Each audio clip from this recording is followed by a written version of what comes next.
Ahora, alumnos, continuamos, por favor. Bien. Entonces, nosotros estábamos viendo ya el trazo de la línea gradiente. Ya sabemos cuáles son las metodologías que nosotros debemos usar, ¿no? Para realizar un trazo adecuado de la línea gradiente, teniendo en cuenta siempre, ¿no?, que la línea gradiente tiene que seguir la topografía, ¿no?, en la mayor medida posible de la topografía. En base a la línea gradiente se hace, en este caso, el trazo del eje, o el trazo en planta, ¿no?, que es el trazo definitivo, ¿no?, del eje, ¿no?, y el cual está conformado por un conjunto de líneas rectas y curvas, ¿no?, que representan pues el eje de la vía, ¿no? Nosotros vamos justamente, el diseño consiste, ¿no?, en definir dónde se ubican esos tramos en curva, dónde se ubican esos tramos en recta, ¿no?, porque tienen curva, luego dónde vamos a tener unos tramos rectas, ¿no? El diseño geométrico, en este caso de la planta, del eje, ¿no?, del trazo en planta, nos va a indicar justamente qué características tienen estas curvas, estos trazos rectos que unen esas curvas, ¿no? ¿De acuerdo? Entonces eso se llama el trazo en planta.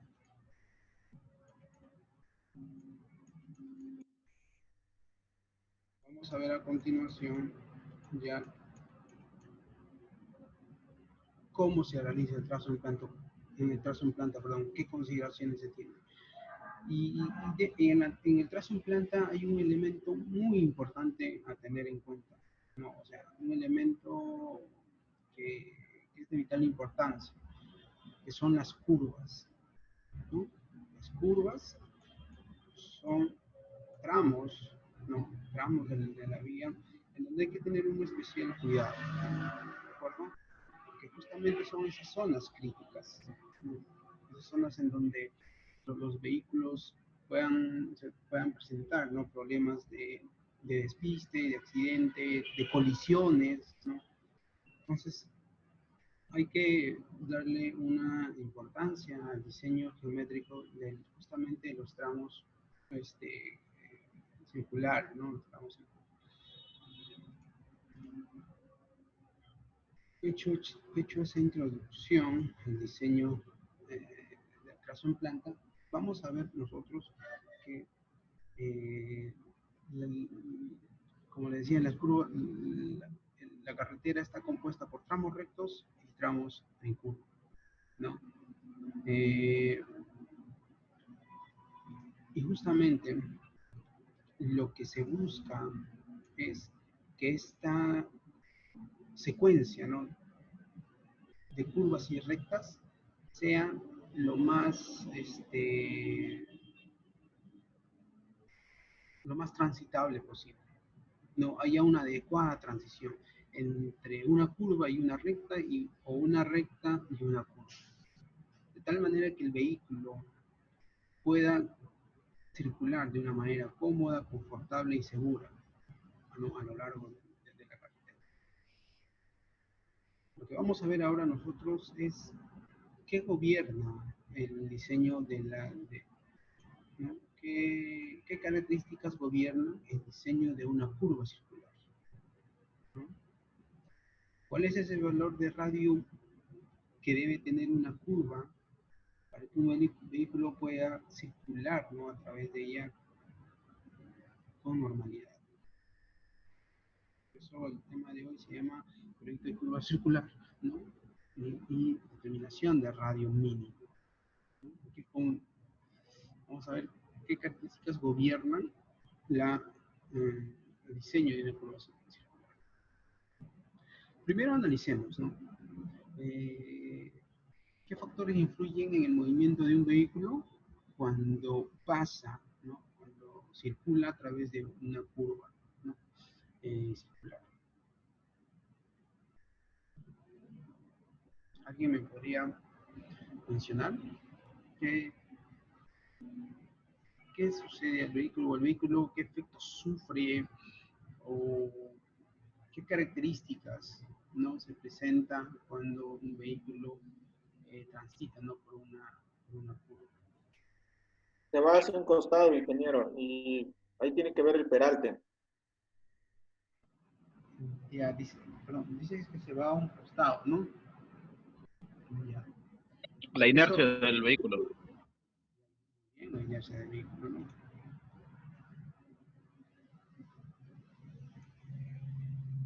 A ver, otro factor.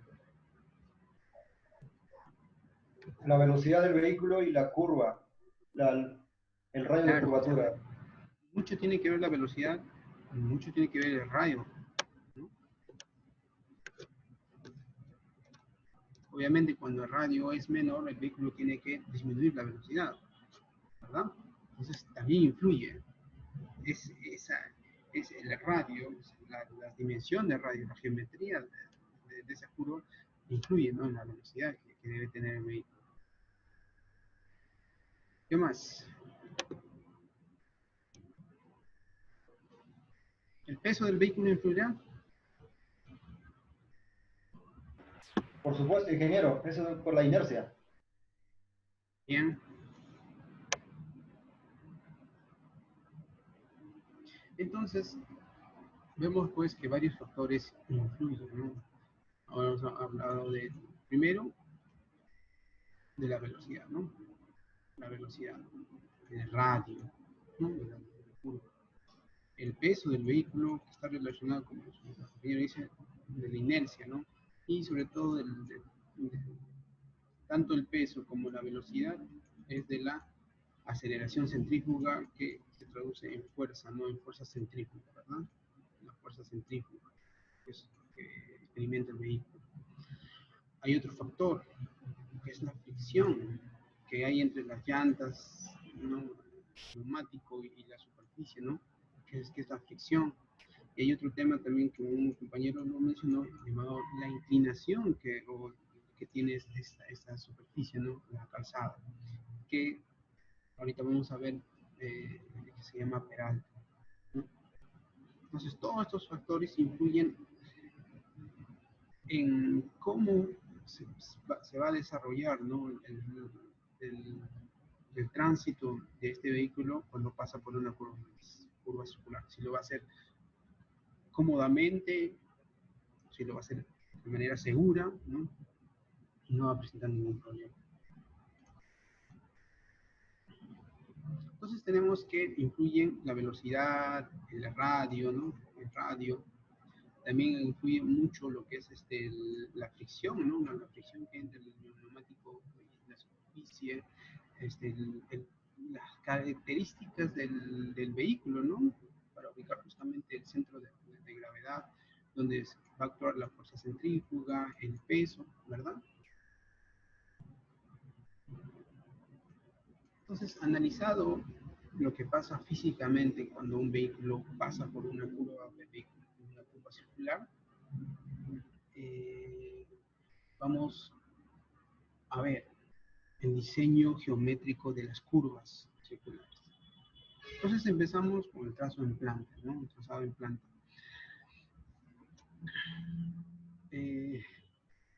Habíamos mencionado que el trazo en planta se compone, ¿no?, de alineamientos rectos, ¿no?, y curvas. Pero estos alineamientos rectos y curvas están gobernados por la velocidad directriz. ¿De acuerdo? Por la velocidad directriz. ¿Y qué es la velocidad directriz? La velocidad, dice, directriz es aquella en la cual el conductor, ¿no?, un conductor de habilidad media, ¿no?, o sea, en cuanto al manejo del vehículo, y con razonable atención, dice, pueda circular con entera seguridad por una carretera. Entonces decimos que la velocidad es un parámetro de diseño. Es más, es el parámetro más importante de diseño geométrico, de una carretera, porque a partir de ellas se determinan los radios mínimos de curva, los sobreanchos, los peraltes, las curvas verticales, la visibilidad, la longitud de transición, ¿no? Todos los demás parámetros se originan o se obtienen en base a la velocidad directriz. Entonces, la velocidad directriz es aquella que caracteriza, ¿no?, a una carretera, ya que consiste en esa velocidad en la que un vehículo se puede trasladar adecuadamente, ¿no?, y de manera segura en todo lo largo del tramo, ¿no?, que se ha diseñado, que corresponde, ¿no?, al diseño geométrico.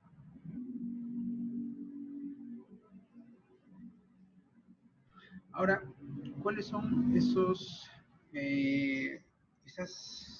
características que va a tener cuando el proyecto o la proyección de una curva vertical? Cuando nosotros queremos diseñar una curva vertical, ¿qué consideraciones debo tener o qué características debo tener en cuenta? Uno es la aparición de la fuerza centrífuga, ¿no? Lo hemos visto que es un factor, ¿no?, que influye en el movimiento. Otro es que en una curva pues se va a reducir la velocidad, ¿no?, de todas maneras. Otro es el aumento del ancho preciso, ¿no?, por vía de tránsito, que en este caso las carreteras presentan pues un ancho adicional, ¿no?, justamente en las curvas, para que los vehículos no puedan invadir el carril contrario. Eso se le llama sobreancho. Entonces el sobreancho es una porción adicional de calzada que se da, ¿no?, que se presenta en las curvas, justamente para que un vehículo, en este caso los vehículos mayores, los vehículos pesados, por su longitud y por sus características, no invadan al carril contrario. Y además debemos asegurarnos que en una curva se debe dar una visibilidad, ¿no?, una visibilidad. ¿A qué me refiero con visibilidad? Es decir, mire, este vehículo pesado, cuando se encuentra en este punto y está ingresando a la curva, tiene que tener, ¿no?, un panorama, ¿de acuerdo?, que le permita visualizar si otro vehículo está viniendo en el sentido contrario, o si un vehículo tal vez por ahí se haya detenido en su mismo carril por algún desperfecto, ¿no? Entonces, debe haber una longitud adecuada, ¿no?, de visibilidad, o sea, una amplitud, de tal manera que este vehículo, si ve algún acontecimiento, ¿no?, que se presenta, puede tomar las medidas de precaución, ¿no?, ya sea frenar, ¿no?, o disminuir la velocidad, o en todo caso tratar de, no sé, de esquivar, ¿no?, ese desperfecto. Entonces, debe haber una amplitud en cuanto a la visibilidad que debe tener el conductor, ¿no? A eso lo vamos a ver en un capítulo llamado visibilidad, ¿ya? Entonces, pero también es una característica que se debe tener para el diseño de las curvas horizontales.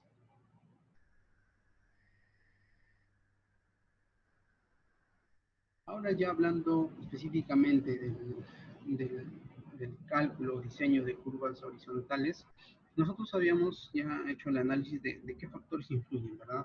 El peso, la fuerza centrífuga, la ubicación, ¿no?, del centro de gravedad. Habíamos visto también la inclinación que debe tener esa calzada. Esa inclinación en curva, ¿no? Cuando hablamos en curvas, vamos a hablar de que la calzada presenta una inclinación uniforme, ¿no? En un momento la calzada va a presentar una inclinación uniforme llamada peralte, ¿ya? ¿Qué es el peralte? El peralte es la inclinación de la calzada, es una inclinación uniforme, ¿no?, de la calzada en un tramo curva, ¿no?, o en un tramo circular. Este peralte, bueno, va a tener un determinado valor, ¿no?, de acuerdo justamente a la velocidad, ¿no?, a la velocidad que tenga este vehículo. También se va a presentar la fuerza, ¿no?, la fuerza de fricción entre el neumático y la superficie de rodadura. Entonces, haciendo un análisis ¿no?, estático de lo que pasa en una curva vehicular, en una curva circular, ¿no?, experimenta un vehículo, se obtiene esta fórmula. Es el valor del radio mínimo que debe tener una curva para que no exista deslizamiento, ¿no?, por efecto de la velocidad. Es decir, para que este vehículo, uno, no pueda volcarse, ¿no?, y otro, perdón, no pueda volcarse, ¿no?, ya sea aquí o hacia este lado. ¿Y por qué? Bueno, si se voltea hacia ese lado, ¿no?, tiene un volteo hacia afuera, o sea, fuera del centro, ¿no?, de circunferencia, es porque tal vez esta pendiente de inclinación no es adecuada, que contrarreste, ¿no?, la fuerza centrífuga. Y si se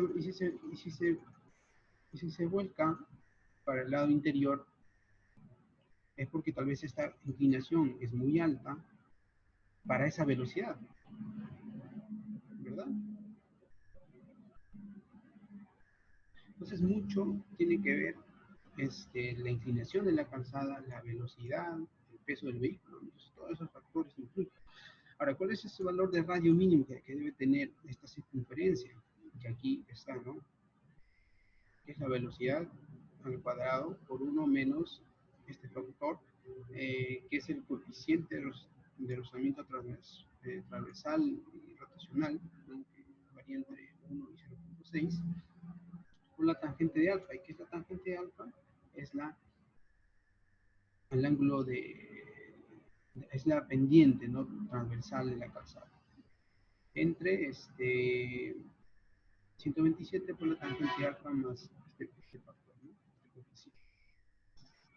Pero nosotros como diseñadores no usamos esta fórmula, sino la que nos indica la norma de G 2018, ¿no?, que la vamos a ampliar para que ustedes la conozcan.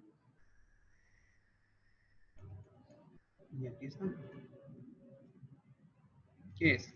El radio mínimo es igual a la velocidad. ¿Y qué es? Velocidad al cuadrado.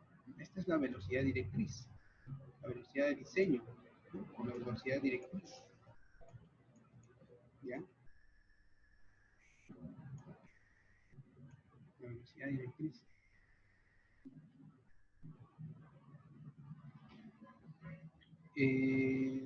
Luego tenemos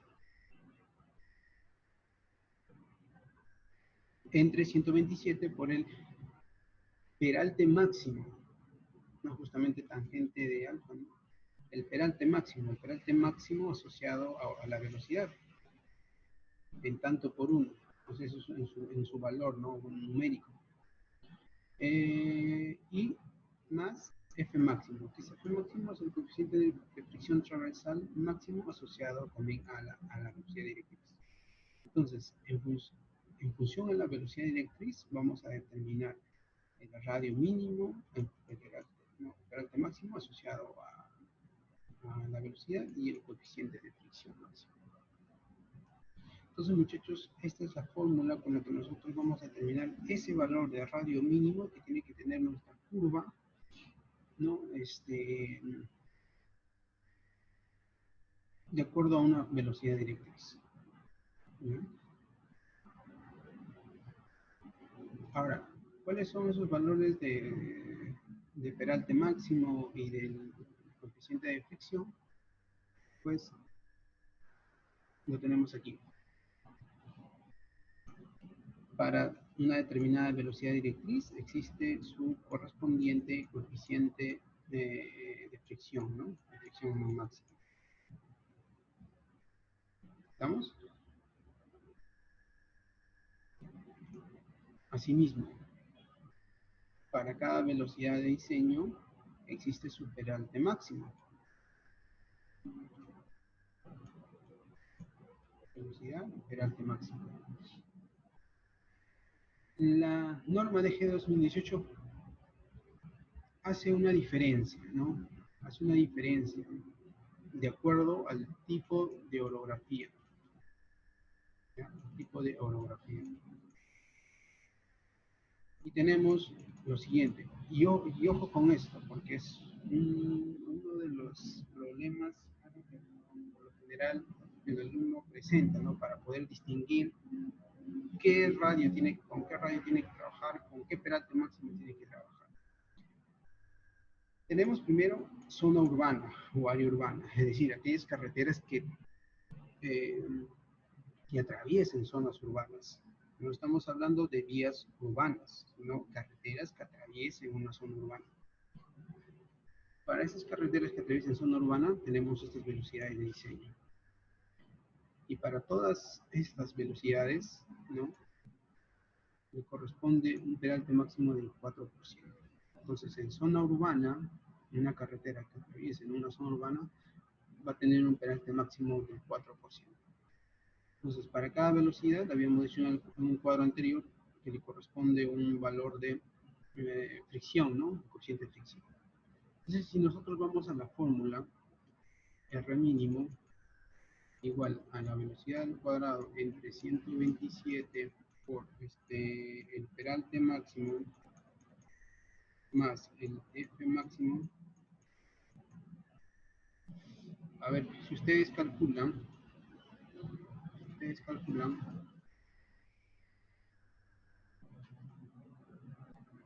¿no?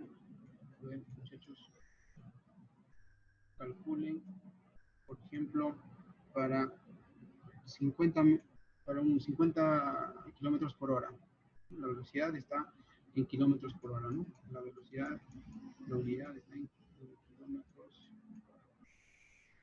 Para 50 kilómetros por hora, a ver, calculen cuál es el radio. Se debe de salir este valor aproximadamente.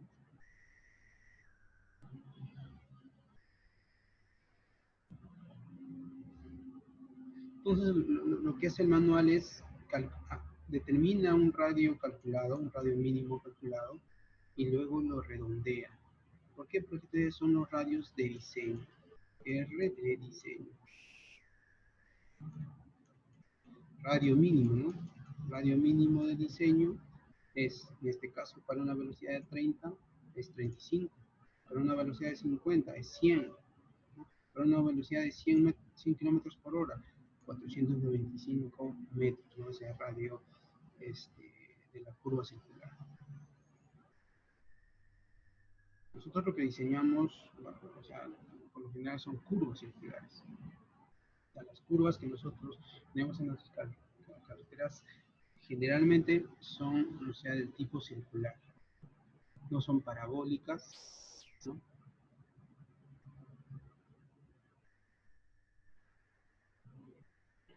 Cuando hablamos de trazo en planta, hablamos de tramos rectos y tramos curvas. Las curvas, por lo general, son curvas circulares. Ya en la siguiente parte del curso vamos a ver un tema especial llamado curva de transición que justamente empalma, ¿no? Un tramo recto con una curva, pero se da en unas condiciones especiales, ¿no? Para que ese tramo de empalme entre una curva circular y un tramo recto tenga una geometría diferente. A eso se le llama curva de transición. Y esa curva ese tramo tiene una geometría de un clotoide, de una espiral, ¿no? Cuando hablamos nosotros de curvas verticales, lo vamos a ver ya de cada a 2 semanas, las curvas verticales, es decir, el diseño vertical, el diseño del perfil longitudinal también se hace mediante tramos rectos y curvas, pero ahí las curvas ya son parabólicas, ¿no? Son parabólicas. Pero cuando vamos de trazo en planta, hablamos de curvas circulares, ¿no? Es de radio uniforme, ¿no? Ahora, cuando tenemos zonas rurales, pero con peligro de hielo, ¿qué quiere decir con peligro de hielo? Hielo y de hielo, ¿no? Es decir, zonas donde presentan pues, temperaturas bajo cero, ¿verdad? Entonces, ahí tenemos que, el peralte máximo es del 6%. Entonces, para cada velocidad, en este caso para 50, tenemos un radio de 90.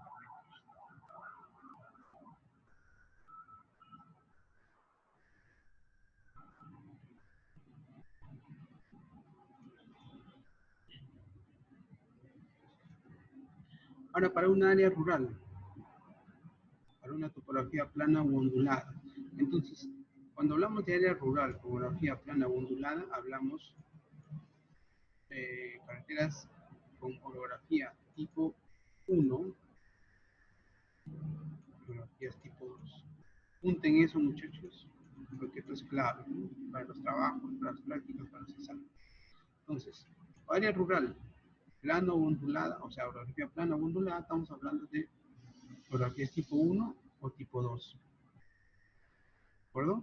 Entonces, si yo tengo mi carretera, en este caso ustedes obtienen su orografía y determinan que es orografía tipo 2, entonces van a trabajar con esto, ¿no? Área rural. Su velocidad de ustedes es de 50. El peralte máximo que deben usar es 8%, perdón. El coeficiente 1.16, entonces el radio calculado es 82, redondeado 85. ¿Qué quiere decir esto? El radio mínimo con el que van a trabajar ustedes para su trazo en planta es 85 metros. ¿De acuerdo?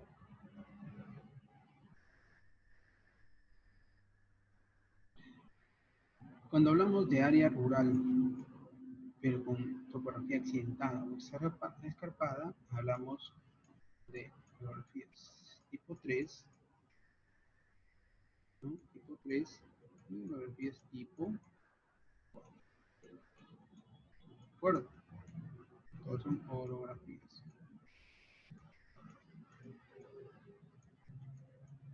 ¿Bien? Para orografías tipo 3 y tipo 4, es decir, tipo 3 accidentada, tipo 4 escarpada.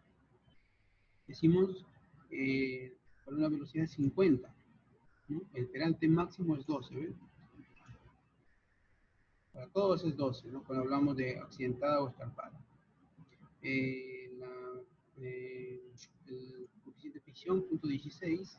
¿Por qué punto 16? Porque va asociada a la velocidad, ¿no? El valor calculado, en este caso es 70.3 y redondeado 70. ¿No? 70. Si se dan cuenta, mira, entonces no, el radio mínimo para esta condición de área rural en topografía accidentada o escarpada, es decir, si yo tengo orografía tipo 3 y tipo 4 y una velocidad de 50 km por hora, velocidad de diseño, mi radio mínimo es 70 metros. ¿No? Ese es el radio mínimo con el que yo voy a hacer mi diseño de mi trazo en plano.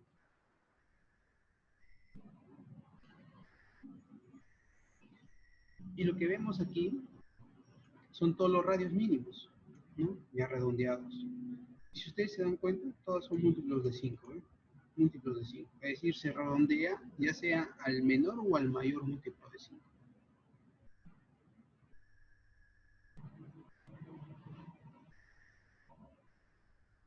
¿De acuerdo?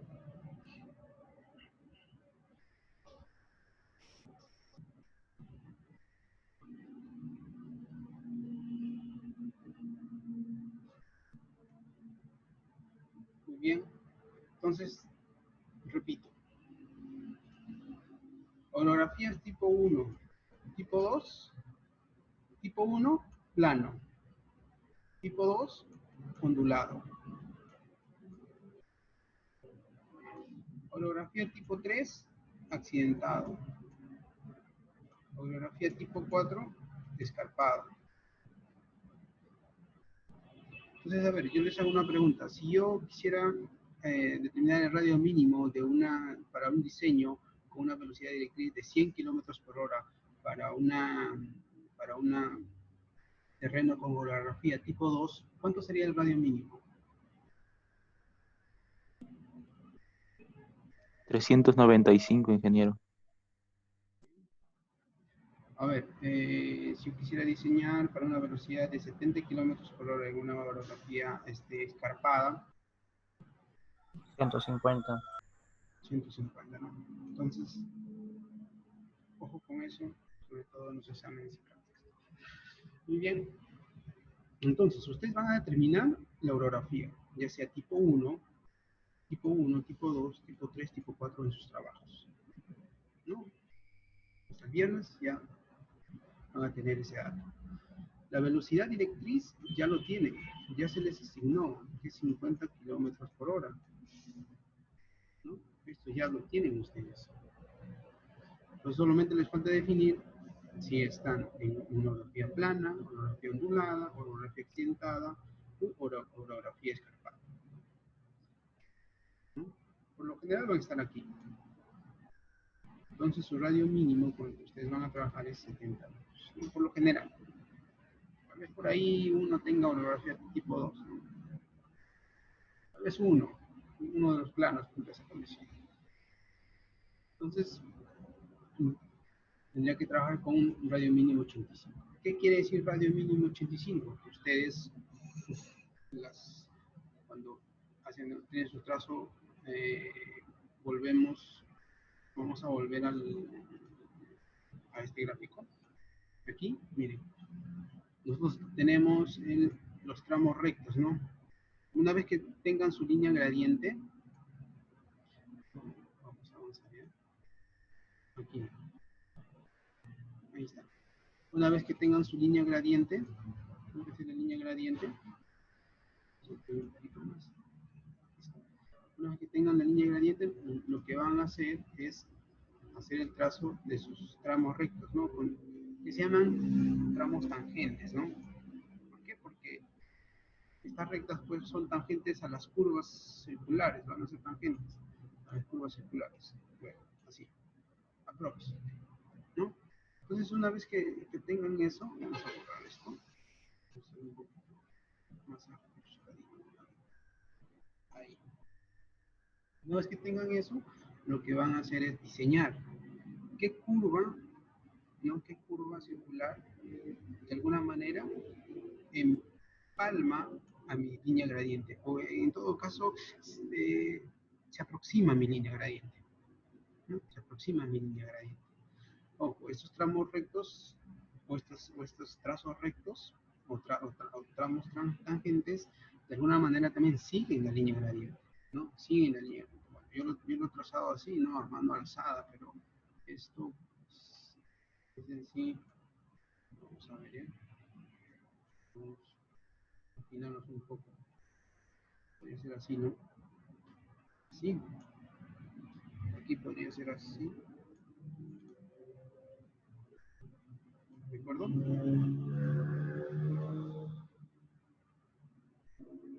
Entonces, mi curva tiene que seguir mi línea gradiente.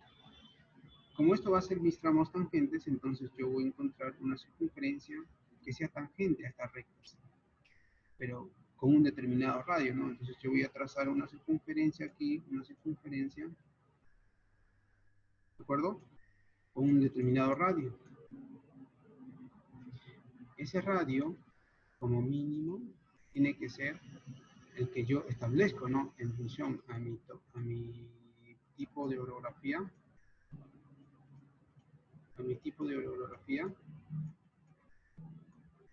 ¿no?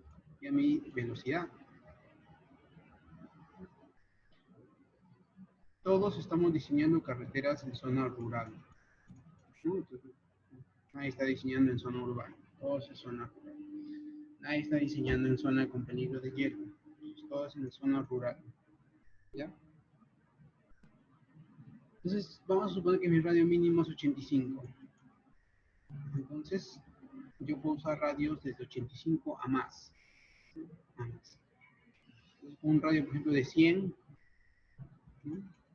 Podría dibujar esto, ¿no?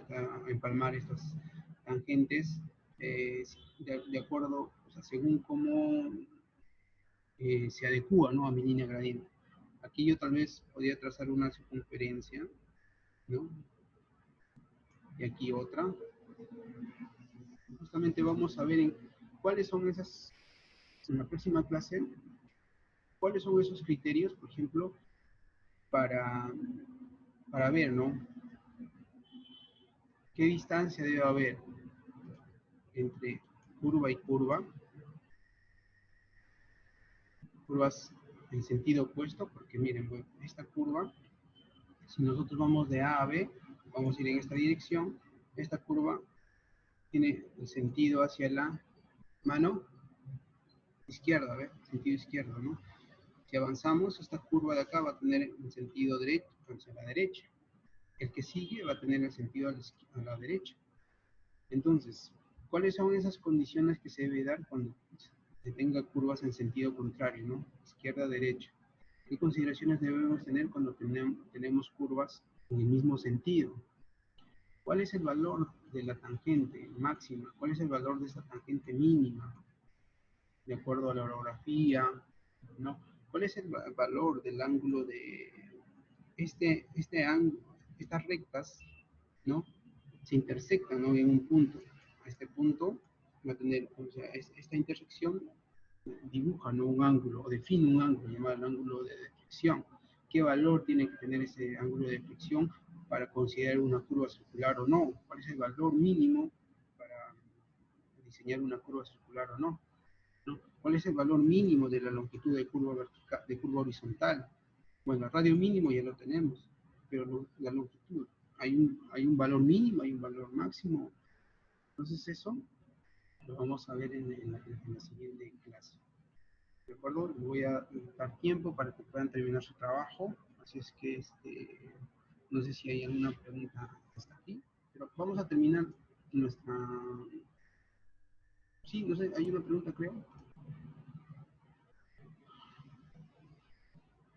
En el chat, vamos a ver, creo que en el chat habían escrito. No, no hay nada. ¿Alguna pregunta hasta ahí, muchachos? Ingeniero, yo tengo una consulta. Sí, dime.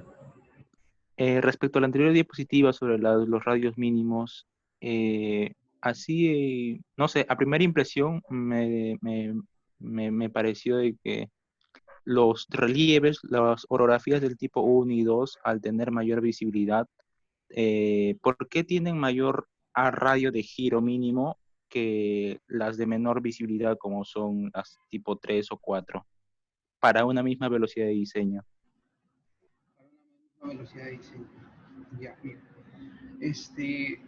Sucede que cuando nosotros estamos, bueno, en este caso, para una misma velocidad de diseño, ¿no?, en el radio, si bien es cierto, para una orografía accidentada o escarpada es menor.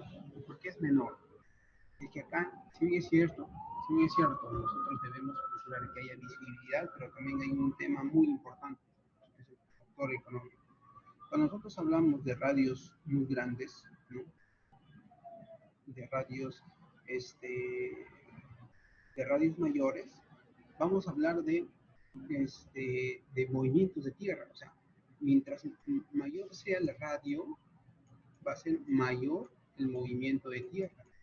Mientras menor sea la radio, va a haber menor movimiento de tierra. Entonces, si vemos desde el punto de vista económico, cuando estamos diseñando una carretera en zona rural o plana, podemos hacer mayores movimientos de tierras. ¿Por qué? Porque no va a ser, digamos, demasiados, ¿no? O sea, considerados estos movimientos de tierra, porque la topografía, pues, lo permite, ¿no? Entonces, por nosotros, de alguna manera, podemos tener radios mayores, ¿no? Al desarrollo, ¿no? ¿De acuerdo? Pero si nosotros tenemos topografías accidentadas, ¿no? Imagínate, ¿no?, tener un relieve así, ¿no?, con este talud, ¿no?, tengamos que dibujar, diseñar nuestras carreteras, ¿no? Ya nos hicieron una imagen, ¿no?, donde hacíamos este corte, ¿no?, talud de corte. Imagínense que nosotros tengamos que inicialmente la carretera haya sido así, y por un tema de ampliación, mejoramiento, ¿no?, estamos ampliando para que tal vez tenga 2 carriles, ¿no? y nosotros adoptemos un radio mayor, ¿no? Radios mayores. Al aumentar radios mayores, el eje no va a pasar por aquí. El eje no va a pasar por aquí. No va a pasar. Al tener radios mayores, el eje va a pasar por aquí. Y eso lo vas a ver cuando comienzas a hacer tu diseño en planta, te vas a dar cuenta que mientras más radios tienes, uno, o te vas a introducir más hacia el terreno, o en su defecto, si tienes, por ejemplo, una curva, en este caso sería como si la curva fuese hacia acá, ¿no? Pero si la curva fuese hacia allá, lo que vas a hacer es, te vas a ir al aire, ¿no?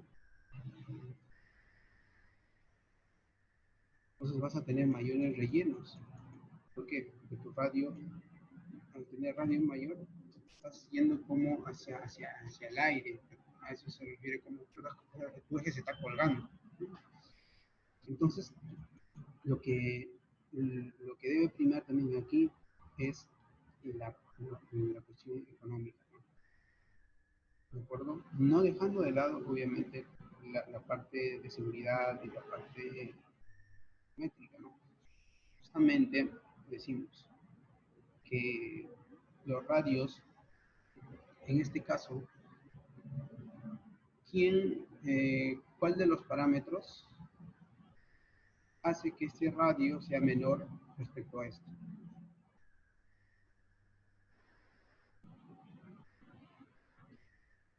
La El pendiente, ¿verdad? ergonómico. Ah, Sí, ya. Entendí. si te das cuenta, la pendiente, ¿ves? Diré, el peralte. O sea, el peralte, de alguna manera, hace que estos valores se diferencien. Otro sustento es las cuestiones económicas, pero miren, ¿y por qué el peralte en zona accidentada o escarpada es mayor que en una zona plana o ondulada?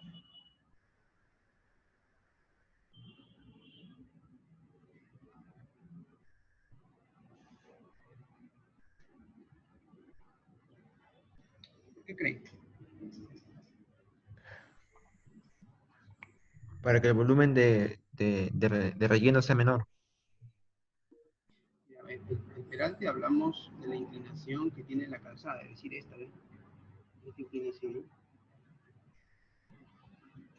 Obviamente, si el peralte es mayor, va a haber más relleno, ¿no? Si el peralte es menor, va a haber menos relleno. Entonces, no tanto va por ahí, ¿no?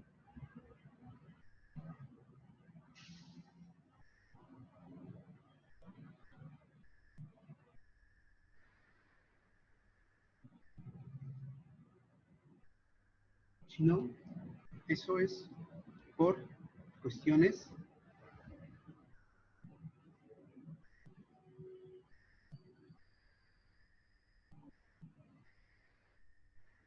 de precipitación, de drenaje. Esta calzada, ¿dónde se presentan por lo general las zonas accidentadas o escarpadas? En zonas lluviosas, ¿verdad? Que sean la selva, la sierra, ¿no? ¿De acuerdo? Entonces, este peralte lo que va a permitir es que justamente estas precipitaciones puedan drenar de manera adecuada con una mayor pendiente transversal. ¿De acuerdo? Una mayor pendiente transversal. Entonces, ahí tenemos las consideraciones que debemos tener cuando diseñamos curvas horizontales. Para empezar, ubicarnos, ¿no? ¿En qué zona estamos diseñando? Y justamente el ingeniero Patilia mencionó algo muy importante en la clase del día viernes. Si bien es cierto, nosotros vamos a diseñar toda una vía que tenga desde el kilómetro 0 hasta el kilómetro que tenga, ¿no?, este diseño. No necesariamente todo el tramo se va a regir bajo una misma velocidad de diseño, una misma orografía, ¿no? Incluso el terreno, podemos decir, ¿no? Aquí podemos tener orografías tipo 1, ¿no? Orografías tipo 1. Aquí podemos decir que esta orografía es tipo 3. Este tramo tal vez sea tipo 4, 2, ¿no? Entonces, lo que vamos a hacer es sectorizar, es decir, definir tramos homogéneos, en donde nosotros vamos a tener aquí ciertas características, ¿no? Tanto diseño como de relieve. Aquí también, aquí. Entonces, aquí nosotros en el primer tramo vamos a usar, por ejemplo, ¿no? Para topografía plana o ondulada, allá. Entonces vamos a usar radio mínimo 50. De velocidad de 50, ojo, la velocidad si es, la velocidad puede ser la misma para todo el tramo, o también podemos decir, ¿no? Que acá hay una velocidad 1, acá hay una velocidad 2, y una velocidad 3. También se podría dar el caso, ¿no? Cuando nosotros justamente que queremos reducir costos, ¿no? Reducir costos, o sea, hacer que esto sea pues lo más económico posible. Entonces, esta ramificación en tramos homogéneos también debe considerar la velocidad de gris. Pero si no, entonces, al menos, según orografía, lo vamos a ramificar. Y para lo que es el diseño geométrico, ¿no?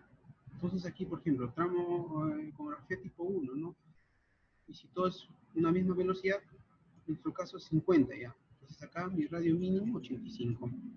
Acá, orografía tipo 3, es accidentada, radio mínimo 70.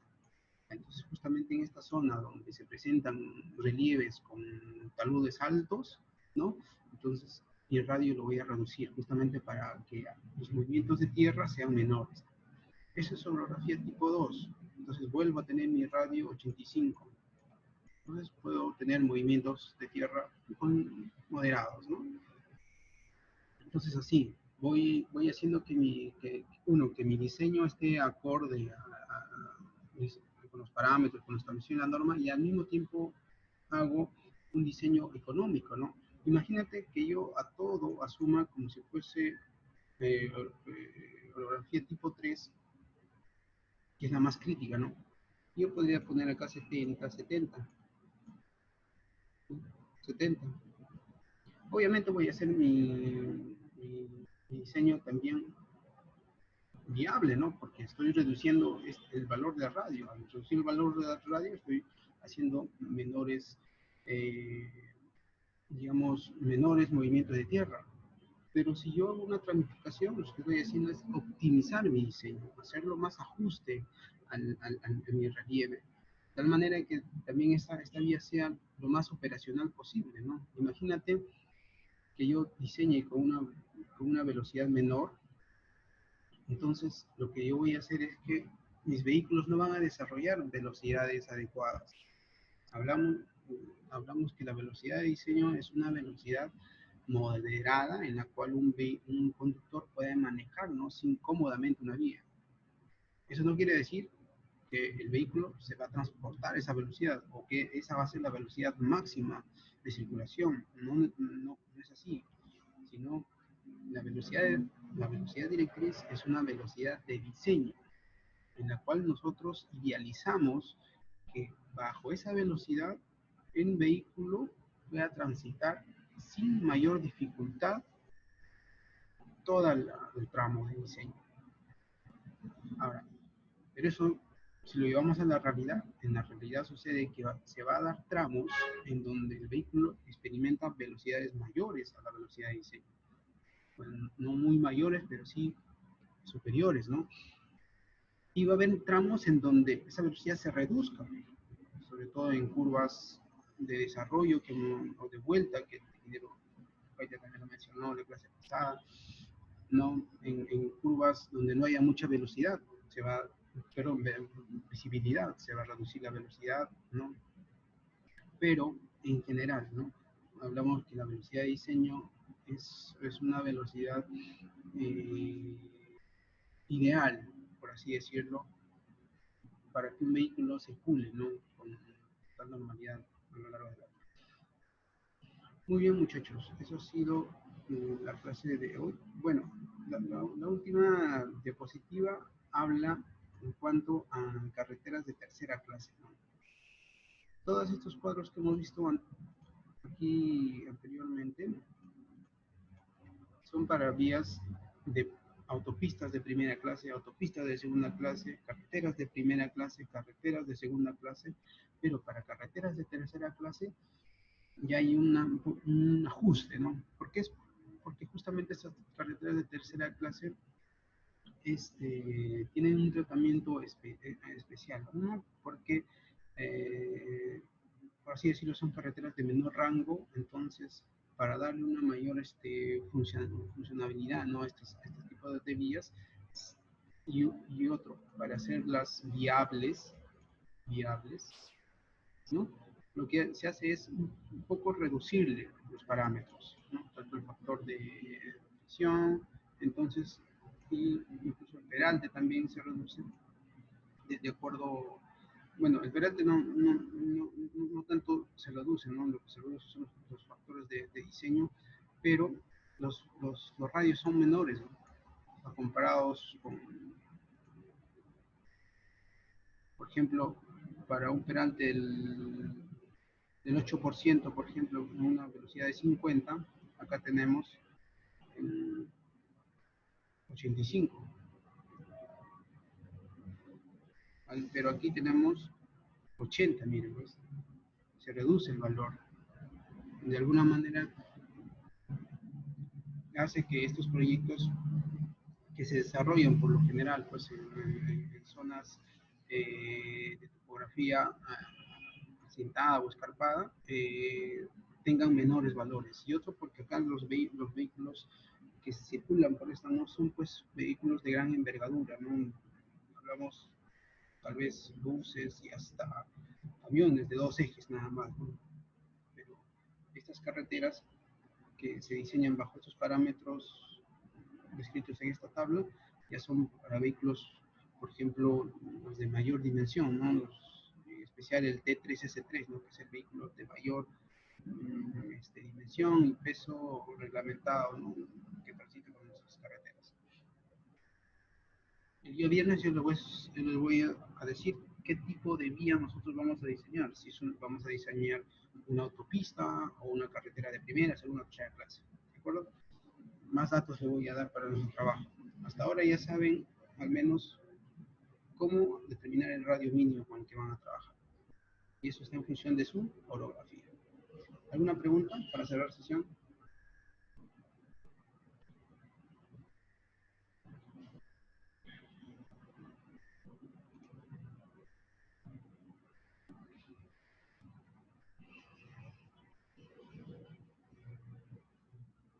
Muy bien, ¿hay alguien que se haya incorporado a la clase? Que no haya estado por lo que hemos llamado lista. Martínez, ingeniero. A ver.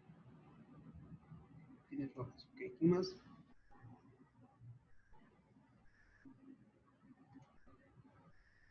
Palacios.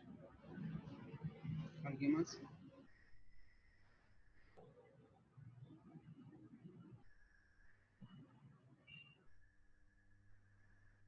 Muy bien. Ok, muchachos.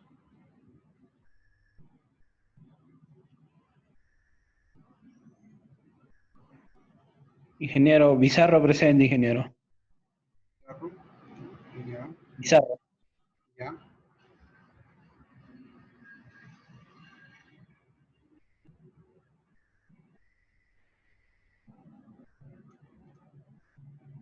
Muy bien. Listo, muchachos. Les agradezco su participación. Nos vemos el día viernes. Ya saben, ese día el trabajo más tarde de curvas de nivel. ¿Dejaría plazo hasta las 6 de la tarde también, ingeniero? No lo escucho muy bien. Dejaría plazo hasta las 6 de la tarde, le menciono. Sí, el plazo es hasta las 6 de la tarde. Okay. Muy bien, buen día a todos. Bien. Hasta luego, ingeniero. Gracias. Hasta luego, ingeniero.